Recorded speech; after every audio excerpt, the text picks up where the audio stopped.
आपण देवपूजा झाल्यानंतर देवपूजा करत असताना आपल्या देवीचे टाक तुम्ही जे घटी देव बसवणार आहे, दादाने काल सांगितलं की तुम्हाला अन्नपूर्णा पण तिथे ठेवता येते आणि मग लक्ष्मी पण, महालक्ष्मीची मूर्ती असेल तर लक्ष्मीची, तर ही सुद्धा तुम्ही ठेवू शकता. त्याच्यामध्ये टाक असेल तर घटी टाक बसवावा, नसेल तर मूर्ती तिथे घटावर बसवावी. काल संपूर्ण माहिती दिलेली आहे ऑडिओ मध्ये, तरी पण पुन्हा एकदा थोडस रिपीट. श्री स्वामी समर्थ. आपण देवपूजा झाल्यानंतर देवपूजा करत असतानाच आपण देवीचे टाक, अन्नपूर्णाची मूर्ती किंवा लक्ष्मीची मूर्ती त्याच्यावर श्री सूक्त म्हणून अभिषेक करावा. 1 वेळा करावा, 16 वेळा करावे, नवर्ण मंत्र त्याच्यावर घ्यावा. त्याच्यानंतर ही पूर्ण अभिषेक झाल्यानंतर आपण बोटाने कुंकुमार्चन करावं आपल्या ह्याच्यावर. श्रीयंत्र पण करू शकता आणि 3 बोटाने, मधल्या 3 बोटाने आपण टाकावर आपण कुंकुमार्चन करावं. याच्यामध्ये आपली मागे कुंकुमार्चन सेवा झालेली आहे का, त्याच्यात ते मंत्र घेतलेले आहेत, तर ते मंत्र घ्यावेत. किंवा श्री सूक्त 16 वेळा म्हणून प्रत्येक ह्याला तुम्ही कुंकुमार्चन करू शकता. किंवा 1 वेळा जरी श्री सूक्त घेतलं आणि प्रत्येक ओवीला तुम्ही नमो नमः काय म्हणायचं, नमो नमः. आता उदाहरणार्थ तुम्ही नवर्ण मंत्र घेताय, ओम ऐं ह्रीं क्लीं चामुंडाय विचे नमो नमः असं म्हणून कुंकुमार्चन करायचं. मग असं प्रत्येक ह्याला तुम्ही करू शकता. किंवा देवीचे नाव असतील तर त्या नावाने सुद्धा तुम्ही तो कुंकुमार्चन करू शकता. ते झालं का, कुंकुमार्चन झाल्यानंतर तो टाक स्वच्छ धुवून वगैरे घ्यायचा. इकडं तुम्ही ते घटाची तयारी केलीच असेल. देवघराच्या समोर अगदी जर तुम्ही घट मांडला तर तुम्हाला देवपूजा करता येणार नाही. देवघराच्या साईडला तुम्ही घटस्थापनाची तयारी करा. अखंड दीप प्रज्वलनासाठी समय दिवा काय जो ठरवला असेल तो स्वच्छ घासून पुसून व्यवस्थित मांडणी करावी. खाली तेल वगैरे जर गळणार असेल तर डिश वगैरे ठेवावी. वात व्यवस्थित तयार करावी, जेणेकरून आपल्याला 9, 10, 11 दिवस आपल्याला ती वात तेवत राहणार आहे. व्यवस्थित लांबलचक वात जर आपण अगोदरच करून ठेवली तर परत बदल करायचा प्रश्न येत नाही, सारखा हात लावायचा प्रश्न येत नाही. त्यानंतर संकल्प घ्या.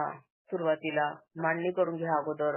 चौरंग काय पाठ असेल तुम्ही मांडत असाल त्याच्या खाली रांगोळी काढावी. त्याच्यावर पाटावर चौरंगावर काही लाल वस्त्र अंथरावं. त्याच्यावर आपण सत्यनारायणच्या पूजेला जशी मांडतो त्या पद्धतीनं कलश स्थापना करून घ्यायची अगोदर. त्या खाली गव्हाची रास, अष्टदल काढा. अष्टदल तर 8 दिशांना त्या कमळाच्या पाकळ्याचे टोक, म्हणजे देवी लक्ष्मी कमळात बसली आहे असं त्याचा भाव. म्हणजे कमळाच्या पाकळ्या प्रमाणे आपण त्या गव्हाला टोक करायचे. म्हणजे पूर्व, पश्चिम, उत्तर, दक्षिण, ईशान्य, आग्नेय, नैऋत्य, वायव्य असे 8 दिशा, त्याला अष्टदल म्हणतात. त्याच्यावर आपला तांब्याचा कलश व्यवस्थित स्वच्छ घासून त्यात पाणी भरावं. हळदी, कुंकू, गंध, अक्षदा, दुर्वा, पैसा, सुपारी टाकावं. त्याला आता नवरात्र आहे देवीचं म्हणून त्याला लोकरीचे किंवा लाल धाग्याचे 9 वेढे त्याला कलशाला गळ्याला बांधावेत. त्याच्यानंतर त्याच्यावर तामण ठेवावं. पूर्ण प्लेन तांदूळ त्याच्यात ठेवावेत, अखंड तांदूळ ठेवावेत. ज्यांना कलश स्थापना करायची आहे, ज्यांच्यात घट बसत नाही त्यांनी अशा पद्धतीने कलश स्थापना केली तरी चालते. पण आई भगवतीला घट आवडतो, घट घातलेला आवडतो, म्हणून ज्यांच्या कुळात म्हणजे पहिल्यापासून घट घालतात त्यांनी घट घालावा. तर ही कलश स्थापना करताना आता ह्या तांदळाच्या तामणामध्ये 2 विड्याची पानं ठेवायची. त्या चौरंगावर देवीचा किंवा आपल्या कुलदेवीचा फोटो ठेवावा. त्याची पंचोपचार पूजा करावी. त्याला हार वगैरे घालावा. त्यानंतर ह्या 2 विड्याच्या पानावर आपण जो आता अभिषेक केलेला, कुंकुमार्चन केलेला टाक असेल तर तो टाक थोडस उशाला झेंडूचं फुल वगैरे एखादं फुल ठेवावं आणि तिला झोपवावं. असं उभं नाही करायचं देव, कारण देवी झोपलेल्या अवस्थेत आपण ती घट बसत असतो. तर मग त्या पद्धतीने आपण हे करावं. त्याची मग नंतर पंचोपचार पूजा करावी. कुलदेवताभ्यो नमः किंवा श्री महाकाली, महालक्ष्मी, महासरस्वती, राजराजेश्वरी देवताभ्यो नमः. आपल्या सत्यनारायणच्या पोथीमध्ये आहे पहा प्रत्येक पंचोपचार पूजा कशी करायची. त्या देवतेचं नाव घ्यायचं. मग कुलदेव, आता मी फक्त कुलदेवताभ्यो नमः असं म्हणते. कुलदेवताभ्यो नमः, विलेपनार्थ चंदनम समर्पयामि, कुलदेवताभ्यो नमः, अखंडाक्षदाम समर्पयामि, अलंकारात्याक्षदाम समर्पयामि, श्री कुलदेवताभ्यो नमः, हरिद्रा कुंकू सौभाग्य द्रव्याने समर्पयामि. त्यानंतर फुल व्हायचं. श्री कुलदेवताभ्यो नमः, ऋतुकालवम पुष्पम समर्पयामि, धूप दीप दाखवायचा. त्याच्या अगोदर आपण मांडणी ज्यावेळेस करत असतो त्यावेळेस आपलं स्वामी समन पाठ असं स्वामी समन म्हणावं, नवरनो मंत्र म्हणावा, सर्व मंगल मांगल्ये शिवे सर्वार्थ साधिके ह्या मंत्राचा आपण जप करावा ही मांडणी चालू असताना. आणि मग ही पंचोपचार पूजा करावी. पंचोपचार पूजा करायच्या अगोदर दिवा वगैरे सगळं लावून ठेवायचा, त्याला हळदी कुंकू लावायचं. जर तुम्हाला शक्य असेल तर तुम्ही संकल्पयुक्त सेवा वगैरे घेऊ शकता. देशकालाचा उच्चार केला तर त्याच्यात तुम्ही म्हणू शकता किंवा शुद्ध मराठीत जरी म्हटले की आम्ही गुरुदेव दत्त भक्त परिवाराचे ऑनलाईन सेवेमार्फत आम्ही आज नवरात्र निमित्त घटस्थापना करीत आहोत.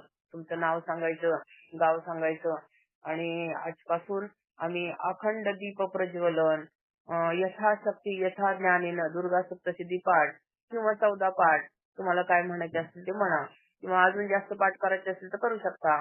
तर असं तुम्ही ते संकल्पात म्हणायचं आणि हे माझ्याकडनं आई भगवती तुम्ही करून घ्या, स्वामी समर्थ महाराज दादा तुम्ही करून घ्या असं शुद्ध मराठीत म्हणावं. आणि अशा पद्धतीने आपण ती पंचोपचार पूजा करावी. श्री कुलदेवताभ्यं नमः. धूपम अग्रपयामी 3 वेळा अगरबत्ती ओवाळावी, 3 वेळा दीप ओवाळावा. शक्यतो काल दादांनी सांगितलं की अखंड दीप जो तुम्ही तेवत ठेवणार आहे तो जर चांगल्या तुपाचा दिवा लावला तर अतिउत्तम. तर आपण ते करायचा प्रयत्न करावा. ज्याला ज्याला शक्य आहे त्याने करावं. किंवा तिळाचं तेल सुद्धा तुम्ही वापरू शकता. शक्यतो केमिकल युक्त तेलाचा वापर करू नका. तिळाचं तेल जे पॅकिंग बॉटल येतात तर त्या तेलाचा तेल गरम झाल्यानंतर भडका उडतो हे लक्षात घ्या. आम्हाला त्याचा खूप अनुभव आलेला आहे. अगदी घाण्यावरचं जर तेल मिळालं प्युअर तिळाचं तरच ते वापरा, नाहीतर सरळ तूप वापरा किंवा आपलं दुसरं साधं तेल वापरा, सूर्यफूल वगैरे असं सुद्धा तुम्ही वापरू शकता. म्हणजे काळजी घ्या. त्यानंतर त्याला देवीच्या समोर आपण ओटी भरावी खणाची. म्हणजे पीस वगैरे आहे तर ते आपण व्यवस्थित खणासारखा त्याचा आकार करावा. त्याला त्याच्यावर विड्याची 2 पानं, अखंड नारळ, पैसा सुपारी, त्यानंतर हळकुंड वगैरे खोबरं हे ठेवावं त्याच्यावर. आईची ओटी भरावी. त्यानंतर आज पहिले पानांची माळ असते आपल्या नागिनीच्या पानाची माळ. मग ते चढत्या क्रमाने काहीतरी चालू राहतात. तर अशा पद्धतीने आपण एक छानपैकी घटस्थापना कराल म्हणजे कलश स्थापना झाली. आणि त्याच्या समोर आपण खाली तुमच्या पद्धतीने घटस्थापना करा तुम्ही. ते कसं करता ते माझ्या माहितीप्रमाणे मी सांगायचा प्रयत्न करते. ताटात वगैरे काहीतरी पत्रावळी वगैरे ठेवून त्याच्यावर ते वावरी असती शेतातली तर ती ठेवावी. त्याच्यात धान्य मिक्स करावं. सप्तधान्य मिक्स करतात किंवा गहू जास्त प्रमाणात जर घेतले तर खूप छान घट येतो. म्हणजे बाकीचं धान्य थोडं घालायचं आणि गव्हाचं प्रमाण जास्त ठेवलं तर ते छान घट येतं आणि असा छान घट आलेलं आई भगवतीला खूप प्रिय आहे. तर असं करून आपण ते व्यवस्थित करावं. त्याच्यावर आपला मातीचा घट तो पण आपल्या कलश स्थापनेसारखाच करायचा आहे.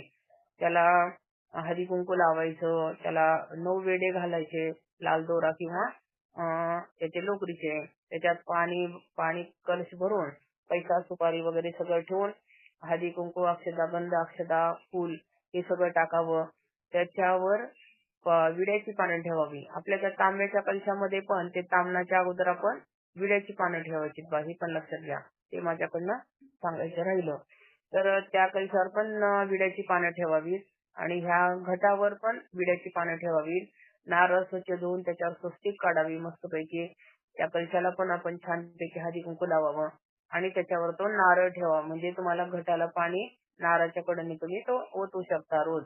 आणि लांबून आपण रोज टाकाची पंचोपचार पूजा करावी. फुल व्हावं, तुमची माळ काय असेल ते करावं आणि शक्यतो पावित्र्य राखावं. घरात शांतता ठेवावी. दुर्गा सप्तशतीचे पाठ यथाशक्ती करावे. सामुदायिक करा, घरातही करा.